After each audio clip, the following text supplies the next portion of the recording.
पोहोचली आणि काय काय घटना घडल्या? 4:25 वाजता नियंत्रण कक्ष सोलापूर शहर या ठिकाणी आम्हाला मंदिर कमिटीमधून एक फोन आला. त्याच्यानंतर आमची टीम आहे 5 मिनिटांमध्ये या ठिकाणी आली. त्यानंतर आम्ही तिथं पाहणी केली तर आम्हाला 2 संशयित इसम आढळून आले, एक संशयित बॅग आढळून आली. त्यानंतर मग आम्ही नियंत्रण कक्ष येथे फोन करून BDDS टीम, QRTच्या टीम, RCP पथक, ॲम्ब्युलन्स, त्यानंतर फायर ब्रिगेड आणि लोकलचे पोलीस स्टेशन, त्यानंतर डिव्हिजन 1 आणि 2 सर यांना कळवलं आणि त्या टीम तात्काळ या ठिकाणी हजर झाल्या. त्यानंतर संपूर्ण कारवाई व्हायला जवळजवळ आमची जी कारवाई आहे ती जवळपास 1.5 तास चालली आणि या 1.5 तासामध्ये आम्ही सर्व कारवाई उरकली. काय काय साहित्य मिळालं?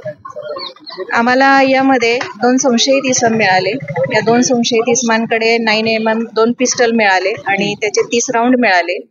त्याचप्रमाणे आमच्या डॉग स्क्वॉडने एक जी संशयित बॅग होती ती बॅग शोधली आणि त्यानंतर ती बॅग आमच्या BDDS पथकाने ती बॅग पाहिली असता त्या बॅगमध्ये 200 मिलीची गन पावडर, सुमारे 200 मिली वजनाची गन पावडर आणि एक डिटोनेटर मिळून आलेला.